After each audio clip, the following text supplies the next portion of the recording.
Welcome to HPHY, Healthy Practices, Healthier You. This video will talk about belly fat.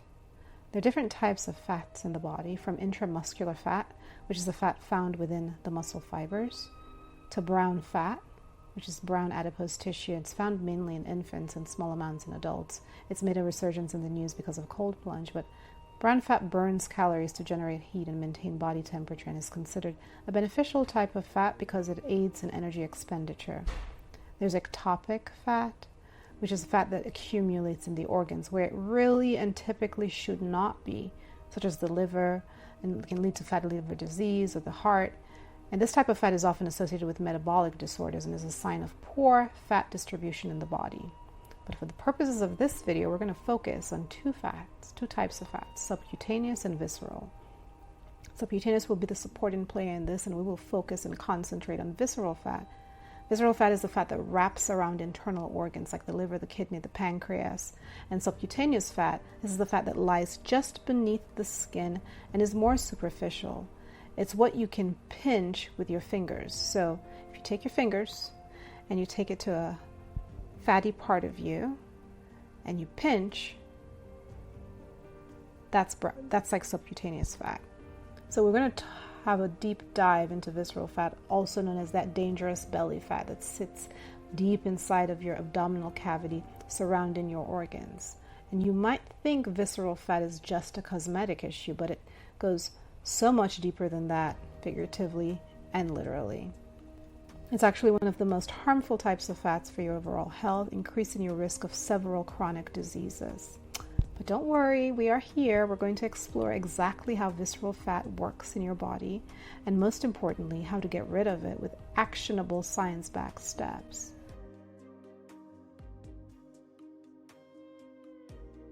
Let's dive in. Visceral fat is the fat that accumulates around your internal organs.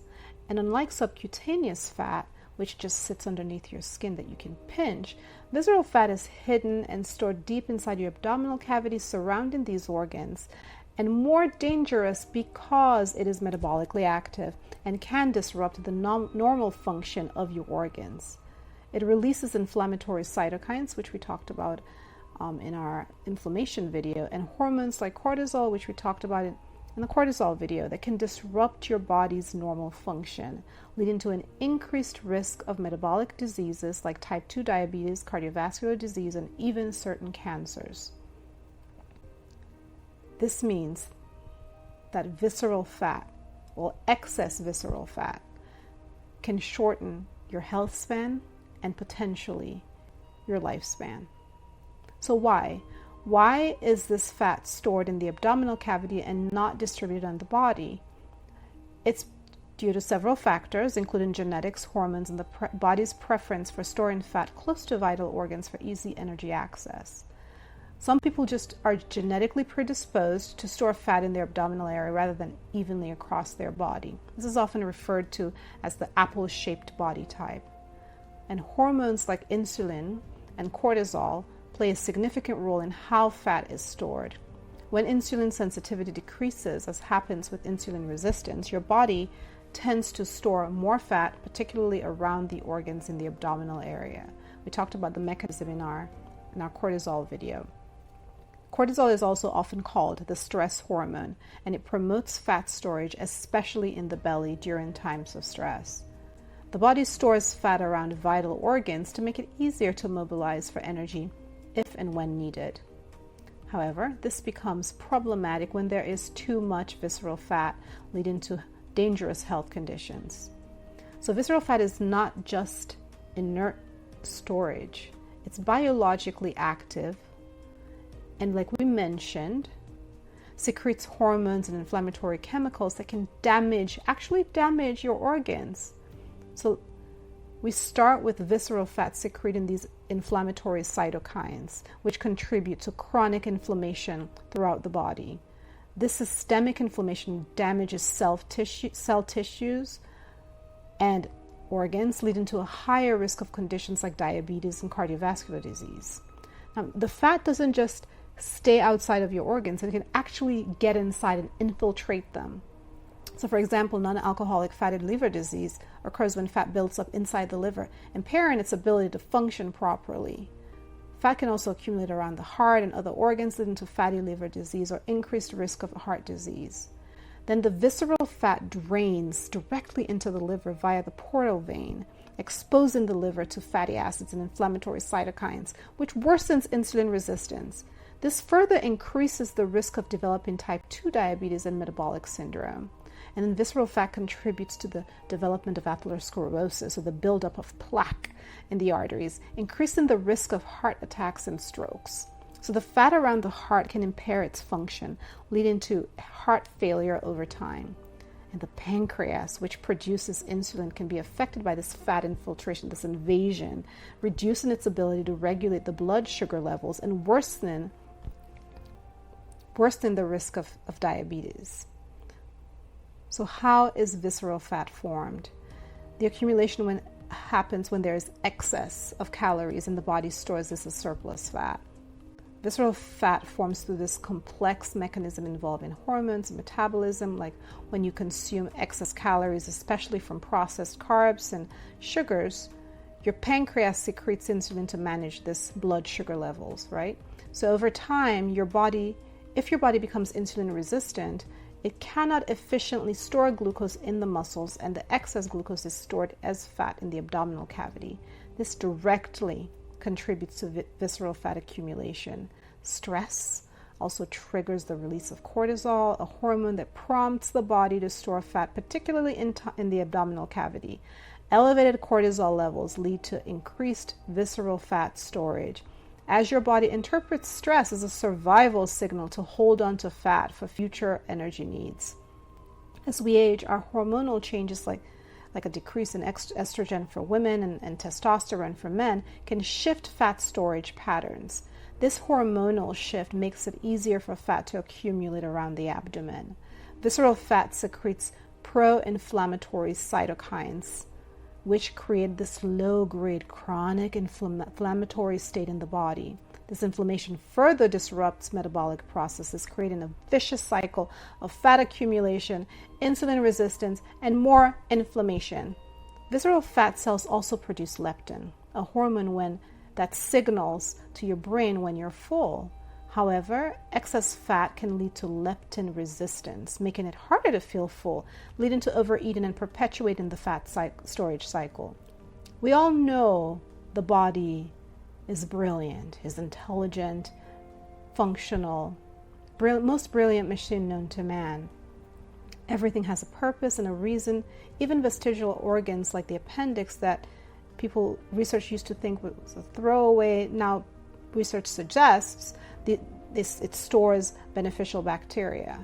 So why store fat in an area that could be so dangerous for us and contribute to the onset of disease? Visceral fat, despite its well-known dangers when present in excess, plays significantly an important role in the body's normal functioning, especially under specific conditions. So here's why it exists and why it can turn problematic.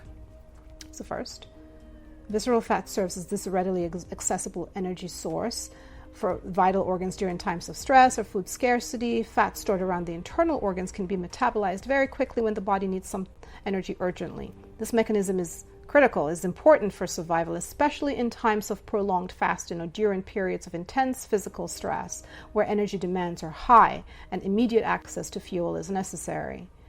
Another benefit of visceral fat is that it provides a cushion for our vital organs, protecting them from physical trauma or injury. The fat acts like a buffer, absorbing shock and minimizing the damage to organs in case of sudden impact. The visceral fat is closely linked to the body's stress response. It is metabolically active and sensitive to cortisol, the stress hormone. And during periods of chronic stress, the body tends to store fat viscerally because cortisol promotes fat deposits in this area. While this may seem maladaptive today, it was historically quite useful for survival, as visceral fat provides quick energy during stress, such as fleeing from danger, some animal, or surviving food scarcity. So the problem arises when too much visceral fat accumulates. The metabolic activity that was once so beneficial and so necessary becomes detrimental when this fat depot grows excessively. So the inflammatory, we talked about this earlier, the inflammatory response, visceral fat releases inflammatory molecules, cytokines, leading to chronic inflammation, and over time this inflammation damages tissues, contributing to an insulin resistance and increases the risk of conditions like heart disease and diabetes. When excess fat surrounds the organs, it can interfere with their function, including liver, pancreas, and heart health, leading to non-alcoholic fatty liver disease, impaired insulin sensitivity, and atherosclerosis. So why does the body still store it? Because despite these risks, the body continues to store visceral fat because of its original purpose. Quick energy mobilization and organ protection is still biologically ingrained. However, in our modern society, with our modern conveniences, where food scarcity is less of an issue and chronic stress persists, the body's tendency to store visceral fat becomes a health risk, especially when compounded by sedentary lifestyle and poor diets. So overall, visceral fat is there to serve a critical survival function like energy storage, organ protection, and stress response.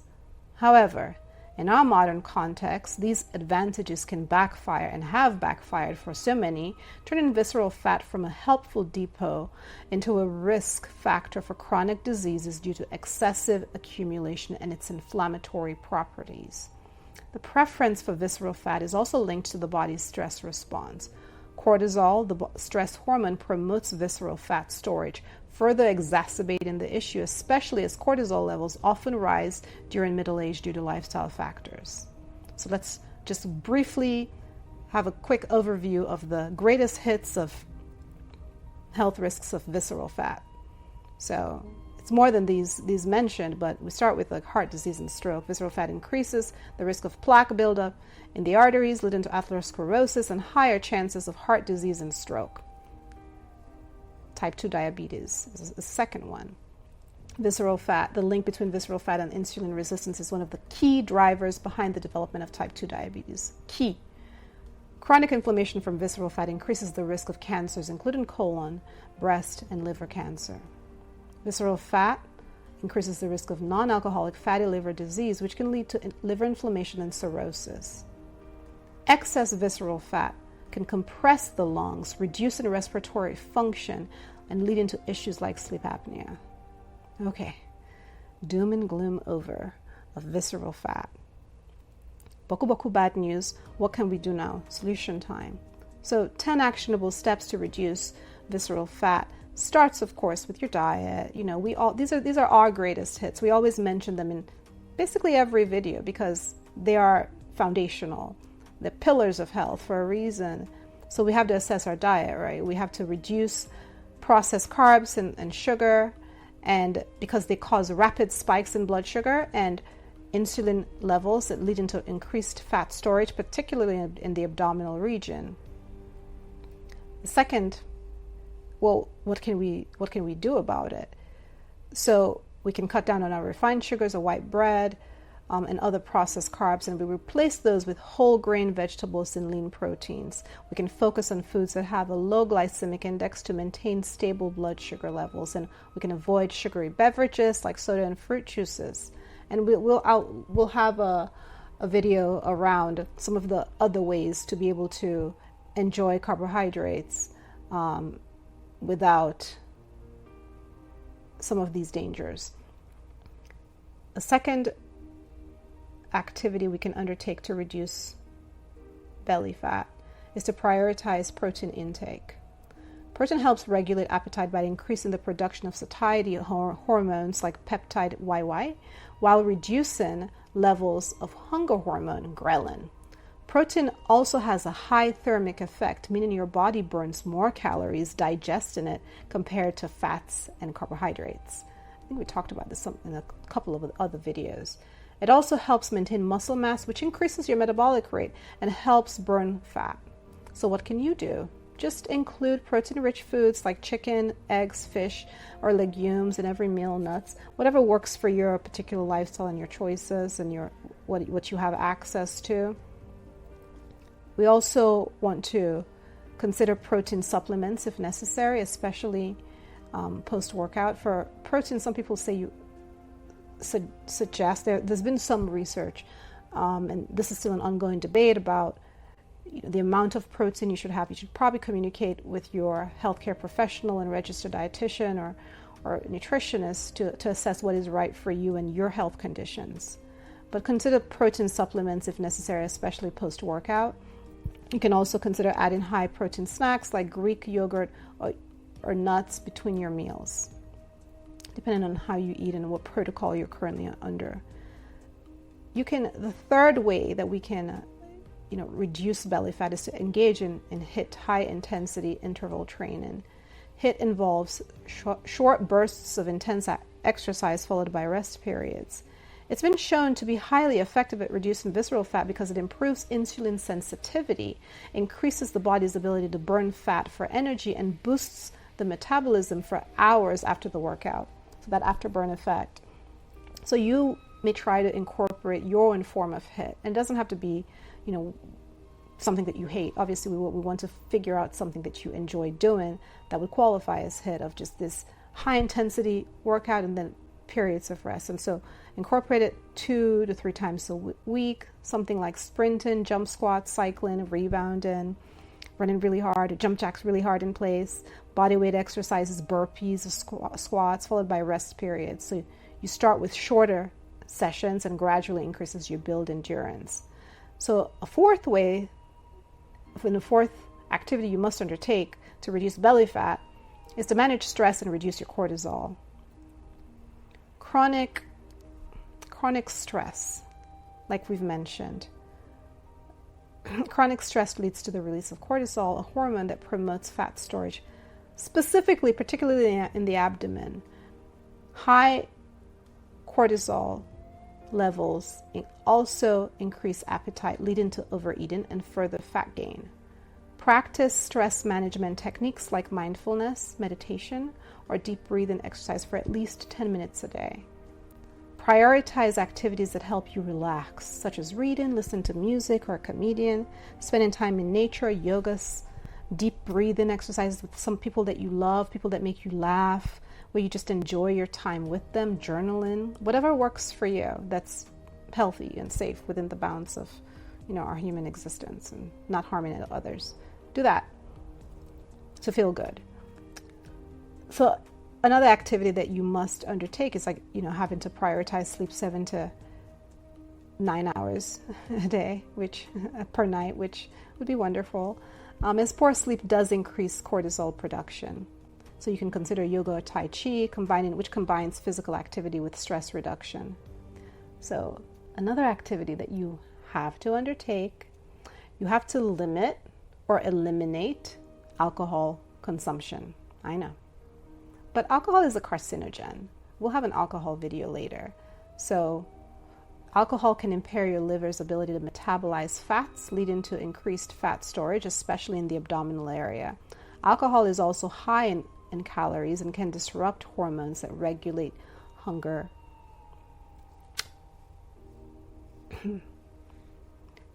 and appetite. Alcohol is also high in calories and can disrupt hormones that regulate hunger and appetite. Limit alcohol to 1 to 2 per week, or cut it out entirely if it's possible for you.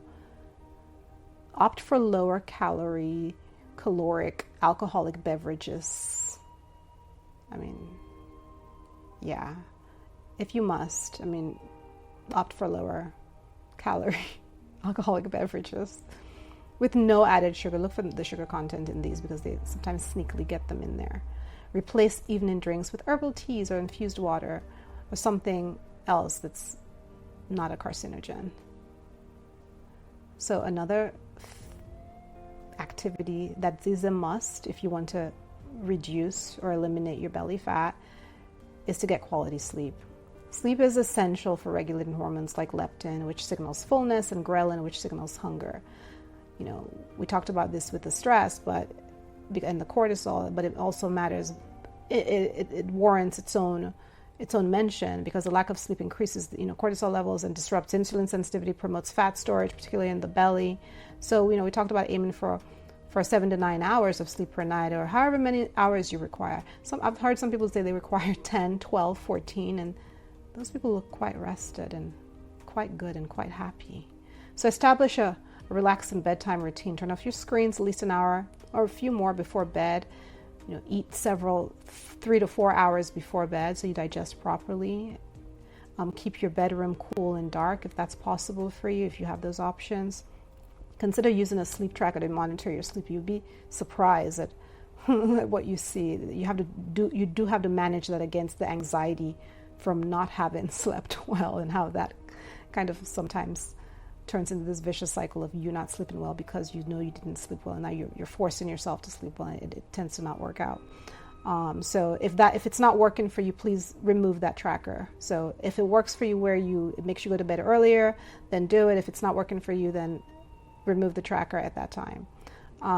Another activity that is essential in reducing belly fat: strength training for muscle growth.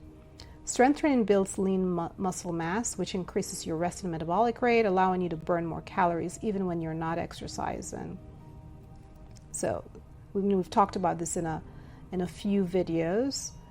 The more muscle you have, the more fat your body burns to maintain energy balance. So you can find something to do that you enjoy, some kind of strength training exercise like weightlifting, resistance. You can rebound. We have a rebounding video, and we talked about that because that's fun, and you jump, and it's quite enjoyable. Body weight exercises, push-ups, pull-ups. But I would just say find something that you really enjoy. Bound, and if you enjoy run. If you enjoy, jump rope, do that. Whatever it is that you enjoy, that you think you can be consistent at, or you may be the person who enjoys doing multiple things, or being, not knowing what you're going to do today, but you're going to do something. So then do that. But just, whatever it is, just be consistent as possible, because, if you don't do it one day, that's perfectly fine as well. Tomorrow's another day. So aim for strength training 2 to 3 times per week. And, like I said, find something that you enjoy doing, and perhaps partner with someone if that works for you, or do it alone if that works better for you. Another activity that must happen for you to reduce belly fat is to eat more fiber. So soluble fiber absorbs water and forms this gel-like substance in your gut, slowing down digestion and making you feel full for long. It also helps you regulate your blood sugar levels by slowing the absorption of sugar into your bloodstream, which reduces insulin spikes and prevents fat storage. It also improves gut health, feeding our flora beneficial bacteria, which has this direct impact on inflammation and fat storage. So incorporating high fiber foods like oats and flax seeds, chia seeds, legumes, and vegetables that make sense for you, that, they may bloat you initially if you haven't been having much fiber, and then you start, it may bloat you initially, but there's always like a transition period. But if you persist in feeling terrible, you have to figure out other alternatives. Like I said, with these things, always consider talking to your healthcare professional so they can guide you into what will work best for your particular situation. But also, you pay attention to yourself and see what's working over a period of time. Journaling and writing and tracking how the foods affect you would just reveal so much. Even with my work, doing that is always so revealing of my actual habits versus the habits I may think I have in my head. So aim for 25 to 30 grams of fiber per day for 2,000 calorie daily intake, and consider adding fiber supplement if necessary. But it's quite important to allow for so many reasons, but so trying to figure out what works for you and how it works for you and what allows you to eliminate with ease will make a world of difference if you figure out your fiber protocols and your fiber situation and how much fiber you're going to take in. Another activity that's absolutely necessary and we sometimes take for granted is staying hydrated, the power of water for life. But water is essential for fat metabolism. Dehydration can slow down the process of lipolysis, which is the breakdown of fat, making it very hard much harder to burn visceral fat. So staying hydrated helps your body efficiently metabolize fat and also aids in digestion, preventing bloating and water retention. It also reduces cravings that can lead to overeating. So you should drink it. I'm wary to give specifics on how much you drink because, we don't know how much fluids are in your food and how much, water and fluids you're losing. So you should not feel thirsty. You should continue to sip as much as possible and drink water as often as possible you should not feel thirsty. By the time they say you feel thirsty, you are already dehydrated. So you should aim for, I suppose, 6 to 12 8-ounce glasses of water per day, depending on your circumstance and your situation. But most importantly, just pay attention to yourself. Like if you're eating a bunch of cucumbers and watermelon, you're not going to need that much. Or if you're in a colder temperature versus, you're out running outside in this, 104 degree weather. So, monitor yourself. You are your own most important doctor. You have the doctor on hand. That's you. Start with your day with a glass of water to boost hydration and eat hydrating foods like the cucumbers, the leafy greens, celery, watermelon, and consider drinking healthy electrolyte-rich beverages if you're exercising intensely or sweating very heavily just by being in this temperature in Southern California. So another activity that you might consider, and this is just consideration, it's not a must. Like the hydration aspect, that's a must. You have to, you must drink water and drink it properly for all your metabolic processes. But consider intermittent fasting, which works by limiting the time window in which you eat, allowing your body to enter a fat burning state during the fasting period. So when you fast, insulin levels drop and your body shifts from burning glucose to burning fat for energy. Some people try this 16 to 8 fasting schedule where they eat during an 8-hour window and fast for the remaining 16 hours, which is, if 8 of those hours are sleep hours, it's actually quite doable. And you should eat like about 3 to 4 hours before you go to bed. So we're already talking about 12 hours there. So you just have to maybe not eat in the morning for about 4 hours, and then that's your window. So for a lot of people, this 16-8 fasting schedule is quite doable. All of these, fasting, please do not undertake them without talking to your doctor or a healthcare professional. It may be for everyone else, but it may not be for you given your particular conditions. And so you may need to talk to your healthcare professional just to make sure that it's fine for you. Always have to make sure, better safe than sorry. So focus on nutrient-dense whole foods during your eating window. This is not like eat anything kind of situation. It's the same rules still apply. Consult a healthcare provider before starting intermittent fasting. This is so important. It's so important, especially if you have underlying health conditions. In fact, even if you don't, but especially if you do. And be consistent with your fasting schedule for best results. So overall, we want to reduce processed carbs and sugar, limit alcohol consumption, engage in HIIT activities, manage stress and lower cortisol, increase our lean protein sources. We want to engage in strength training 2 to 3 times per week, eat more fiber, stay hydrated, and just understand that, if we're going to undertake any of these, including intermittent fasting, we want to make sure that we consult our healthcare professional. You need to talk to somebody just to make sure that you are okay. Okay, most important. So overall, visceral fat isn't just about aesthetics. It's not just a cosmetic issue. It is a serious health risk. By understanding the mechanisms behind fat storage and following these actionable steps, you can reduce visceral fat, protect your organs, and improve your overall health.